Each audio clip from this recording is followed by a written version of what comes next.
Eh bien bonjour, j'espère que vous avez pris le temps de regarder plusieurs fois la vidéo précédente. Elle est vraiment importante pour que vous puissiez obtenir la vie que vous désirez. Alors, vous remarquerez que, comme d'habitude, le but n'est pas de comprendre ce que je vous ai expliqué, mais de l'appliquer. Comprendre un exercice de musculation ne me muscle pas, et le faire une ou deux fois juste pour essayer non plus. Ce qu'il faut, c'est que je le fasse encore et encore. Alors, il y a ceux qui s'arrêtent à la compréhension intellectuelle. Ah oui, c'est très intéressant. Vite, la vidéo suivante pour apprendre encore une nouvelle chose intéressante. Et à la fin de la formation, qu'ont-ils fait de toutes ces choses intéressantes? Rien. Il y a ceux qui comprennent intellectuellement et qui vont mettre en pratique une ou deux fois juste pour vérifier qu'ils ont bien compris. Et ensuite, ils passent à la suite. À la fin de la formation, où en sont-ils? Pas bien loin non plus. Et enfin, il y a ceux qui ont compris, qui mettent en pratique pour apprendre à le faire et lorsqu'ils ont réussi, continuent encore et encore à l'utiliser. Un peu comme celui qui continue jour après jour à faire ses mouvements de musculation. C'est ce type de personne que vous devez être. Comprenez, apprenez à appliquer et ensuite appliquez encore et encore sans cesse. Alors maintenant, une petite question qui est une réponse à la question la plus courante que je reçois sur le pouvoir de l'attraction. La question, c'est comment faire revenir à moi la personne que j'aime?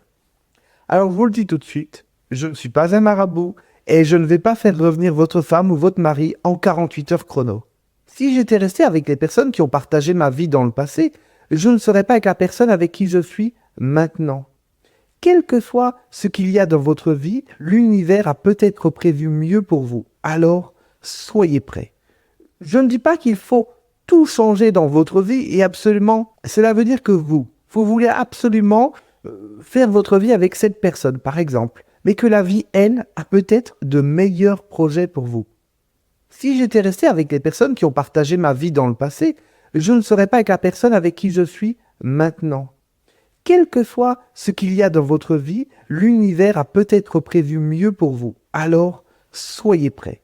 Je ne dis pas qu'il faut tout changer dans votre vie et absolument tout le temps vouloir quelque chose de mieux. Non.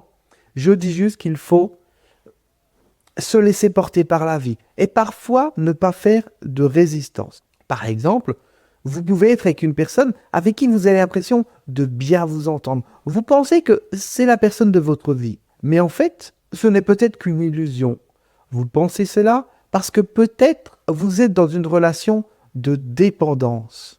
Mais si cela se termine, dans quelques années, vous la verrez autrement, sous un autre angle, et peut-être que vous serez heureux que tout cela soit fini. Vous ne pouvez pas le concevoir aujourd'hui, mais vous savez que des personnes de votre passé ne représentent plus ce qu'elles représentaient à l'époque pour vous aujourd'hui.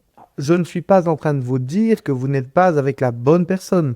J'illustre simplement mon exemple en disant que ce n'est pas ce que l'on ressent avec une personne à un moment donné qui est la réponse à est-ce que c'est la bonne personne.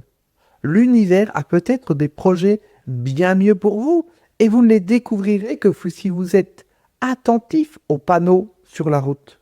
Quand je disais quand Dieu veut vous punir, il exauce vos prières. Cela veut dire en fait que le pire qu'il puisse parfois vous arriver, c'est que vous obteniez ce que vous désirez. Quand je repense à ma première petite amie, heureusement que la vie n'a pas exaucé mes désirs de rester avec elle, parce que jamais je n'aurais vécu ce que j'ai vécu après.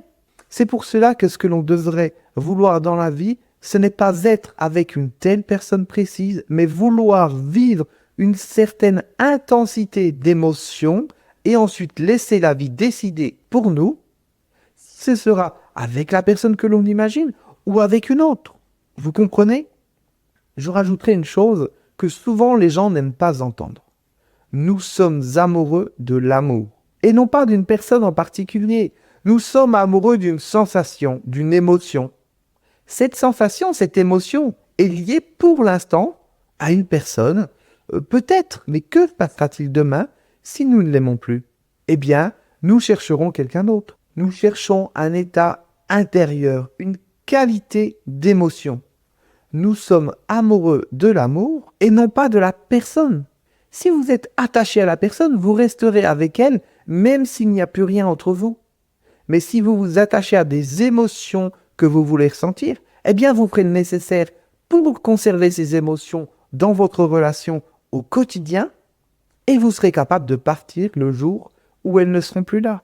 Centrez-vous toujours sur ce que vous voulez ressentir, sur ce que vous voulez ressentir. Comment vous voulez vous sentir et la vie fera le nécessaire pour vous donner cela dans votre relation actuelle, si c'est possible pour vous, ou pour vous le donner dans une autre relation, si c'est le meilleur choix pour vous également. Ce que je viens de vous expliquer est valable pour tout. Cela l'est pour votre travail également. Je connais des personnes qui auraient tout fait pour conserver leur emploi au lieu d'être licenciées, qui ont considéré ce jour-là comme le pire jour de leur vie. Mais avec quelques années de recul, elles se rendent compte à quel point la vie leur a fait un cadeau ce jour-là. Car aujourd'hui, elles ont un emploi qui leur donne plus d'argent, plus de temps libre et qui est plus agréable. Vous avez confiance en la vie. Vous accepterez tout ce qui vous arrive comme une chance, même les pires choses. Je n'ai pas dit qu'il fallait les provoquer, mais juste accepter ce qui nous arrive comme une chance de passer à l'étape suivante. Le chemin qui nous mène à la vie que l'on veut est difficilement compréhensible pendant que l'on est dessus.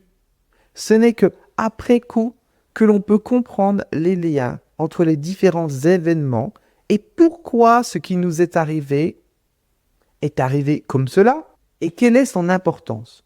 Si je remonte le fil de ma vie vers le passé, je me rends compte qu'il n'y avait bien souvent rien dans ce qui m'est arrivé qui m'a permis de savoir l'impact que cela a eu sur ma vie quelques années plus tard. C'est pour cela que depuis longtemps j'ai décidé ce que je voulais et que j'ai laissé carte blanche à la vie pour m'aider à l'obtenir.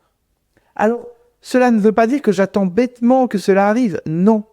Je sais ce que je veux et j'avance chaque jour dans cette direction grâce aux indices que la vie met sur mon chemin. Elle peut me guider, m'indiquer le chemin avec des panneaux, mais moi seul peux conduire ma voiture. Les panneaux qu'elle me montre ne me dispenseront jamais de monter dans la voiture de ma vie et de la conduire. Si je me trompe de route, il me suffit de rester attentif aux signes et je retrouverai vite le bon chemin grâce à une route parallèle. Vous êtes en chemin vers la vie que vous désirez. Soyez attentif aux panneaux et acceptez de vous laisser guider.